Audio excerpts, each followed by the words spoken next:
جماعت کی الگ الگ جماعتیں ہو جاتی ہیں اور پھر امام کی بیچاروں کو پریشان کر دیتے ہیں، مدارس والوں کو پریشان کر دیتے ہیں۔ ایک تو وہ تمہارے بچوں کو پڑھاتے ہیں اور تمہیں 5 وقتہ نماز پڑھاتے ہیں، مسجدوں کو آباد کرتے ہیں، اور پھر بھی ہمارے لوگوں کی ناکیں جو ہیں وہ آسمان پر چڑھی رہتی ہے۔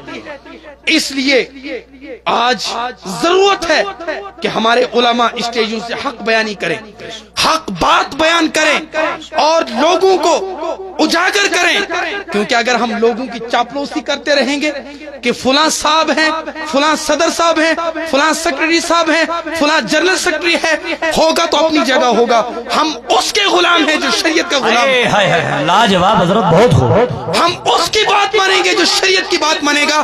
اگر وہ شریعت کی بات نہیں کرتا ہے، چاہے وہ کوئی بھی ہو، ہمارے سامنے وہ کچھ نہیں ہے۔ اس لیے جو شریعت کا غلام ہے، جو شریعت پر عمل کرتا ہے،